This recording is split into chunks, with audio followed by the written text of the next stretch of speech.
उत्पात सिपाही प्रश्न पत्र लीक मामला। इससे जुड़ी कई रिपोर्ट्स आपने अभी तक देखी होगी, लेकिन आज जो हम आप खुलासा करने वाले हैं उसे सुनकर आप हैरान हो जाएंगे, आप परेशान हो जाएंगे। झारखंड के छात्रों का भविष्य क्या है? झारखंड के छात्र क्या करेंगे? पढ़ेंगे या सेटिंग करेंगे?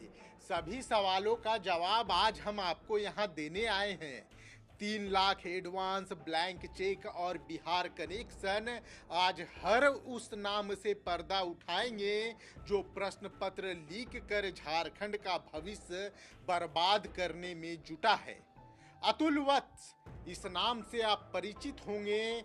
यह उस गैंग का सरगना है जो झारखंड में पेपर लीक करवाने का काम करते हैं या पेपर लीक करवाने के नाम पर छात्रों से ठगने का काम करते हैं, छात्रों से पैसे ठगने का काम करते हैं। उत्पात सिपाही प्रश्न पत्र लीक मामले में भी इसी गैंग का हाथ है और इसका सबसे भरोसेमंद साथी जो झारखंड में काम कर रहा है वो है क्रिस्टोफर।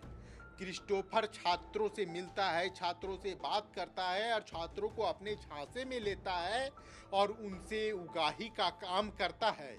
इसी तरह झारखंड में उत्पात सिपाही प्रश्न पत्र लीक में भी कई छात्रों को ठगा गया। संख्या 155 से भी ज़्यादा है। छात्रों को गुमराह किया गया। देखिए, जो छात्रों से जो बातचीत हुई उसमें छात्र बताते हैं कि रांची में कई पिकअप पॉइंट बनाए गए थे जहां छात्रों को प्रश्न पत्र दिखाया जाता था और फिर उन्हें पिक किया जाता था, उन्हें एक सेंटर तक पहुंचाया जाता था और सेंटर से एग्जाम सेंटर तक पहुंचाने का जिम्मा भी यही ठग लेते थे। इस बीच छात्र ना किसी से बात कर सकता है, ना किसी से मुलाकात कर सकता है। समझिए किस तरह का यह सिंडिकेट है। इससे जुड़ी हर एक राज से आज पर्दा उठाएंगे और आपको बताएंगे कि क्या उत्पात सिपाही प्रश्न पत्र या उत्पात सिपाही की परीक्षा भी अंधेरे में है।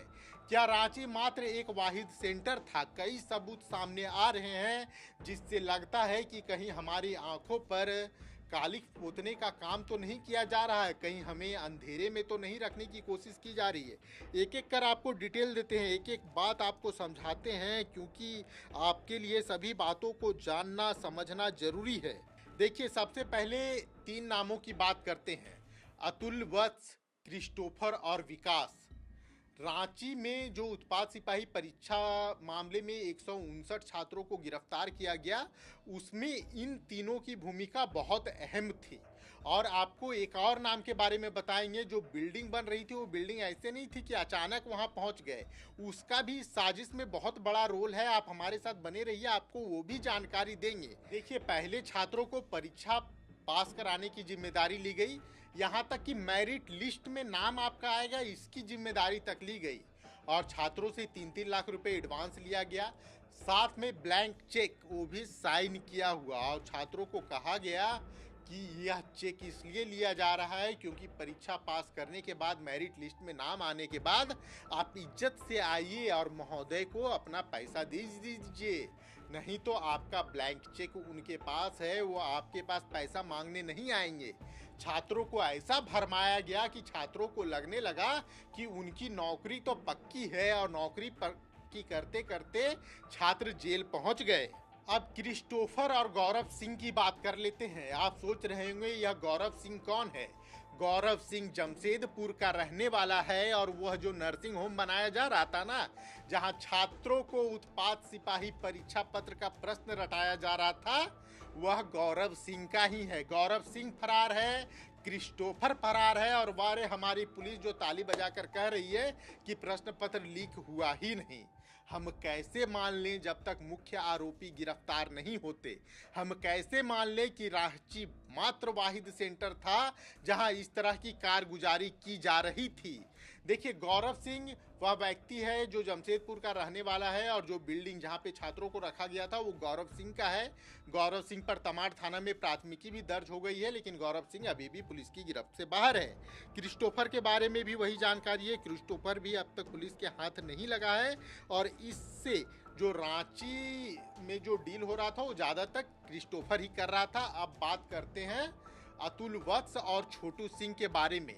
तो सीजीएल प्रश्न पत्र लीक, वही 35 लाख वाला जो आपको चर्चा में था ना कि एसएससी सीजीएल में 35 लाख रुपया लेकर लोग नौकरी दे रहे हैं, ऐसी चर्चा थी। खैर कोर्ट में वह मामला नहीं ठहरा, और क्यों नहीं ठहरा ये आप भी जानते हैं, हम भी जानते हैं कि नेपाल जो कुछ छात्र गए थे उन्हें छोड़कर बाकी सबका रिजल्ट जारी कर दिया गया। लेकिन इस कोर्ट की हेयरिंग में कोर्ट के पास वो सबूत पहुंचे ही नहीं थे जो पहुंचने चाहिए थे। आप किसी भी छात्र से बात कर लीजिए जो इस प्रोटेस्ट में शामिल था, वो यही बात कहेगा। तो अतुल वत्स और छोटू सिंह अभी सीजीएल मामले में पुलिस के हिरासत में है, जेल में है, और सीबीआई उनसे जल्द ही पूछताछ कर सकती है। तो यह पूरा खेल अब आप समझ रहे होंगे यार। अब बिहार कनेक्शन की बात करते हैं। झारखंड में जब भी कोई बवंडर होता है तो मामला बिहार से जुड़ ही जाता है, और यह मामला भी बिहार के पटना और जहानाबाद से जुड़ता हुआ दिखाई दे रहा है। बिहार के पटना का रहने वाला चुनमुन सिंह इस सरगना का एक महत्वपूर्ण सिपाही, या मान लीजिए जो लीडरशिप ग्रुप होता है उसका एक मेन आदमी है, और वह दावा करता है कि वो एजेंसी से ही प्रश्न पत्र लीक करवा लेता है। जो एजेंसी परीक्षा लेती है, जो एजेंसी एग्जाम कंडक्ट करवाती है, उस एजेंसी से ही क्वेश्चन पेपर लीक करवाया जाता है। जहानाबाद से भी कुछ तार जुड़ रहे हैं। तो क्या झारखंड में जो उत्पाद सिपाही की परीक्षा हुई थी उसमें बिहार के मास्टरमाइंड्स का रोल था? अभी तक बहुत खुलासे होने बाकी हैं। अब बात इस गिरोह से जुड़े हुए कुछ और नामों की कर लेते हैं। इस गिरोह में विनोद सिंह, अरविंद चौधरी, विक्की साहू, गुलाब यादव, फिरोज छोटू, अभिषेक यादव, आदित्य सिंह और अल्फाज समेत कई लोग शामिल थे जो अभ्यर्थियों को लाने, ठगने और पैसे वसूलने का काम कर रहे थे। जब तक इस पूरे मामले का खुलासा निष्पक्ष तरीके से नहीं हो जाता, पूरे मामले की जांच निष्पक्ष तरीके से नहीं हो जाती, तब तक यह कहना या स्वीकार करना थोड़ा मुश्किल हो रहा है कि उत्पाद सिपाही प्रश्न पत्र बिल्कुल भी लीक नहीं हुआ। क्या कोई और मामला है? क्या किसी की आंखों पे काली पोतने की कोशिश की जा रही है? क्या इस कार्रवाई के दम पर अपनी विफलता को छिपाने की कोशिश की जा रही है? सवाल कई हैं जिसका जवाब आना अभी बाकी है। आप इस वीडियो के बारे में क्या सोचते हैं? उत्पाद सिपाही प्रश्न पत्र लीक के बारे में क्या सोचते हैं? इसका जवाब हमें कमेंट बॉक्स में जरूर दीजिएगा। जोहार, जय झारखंड।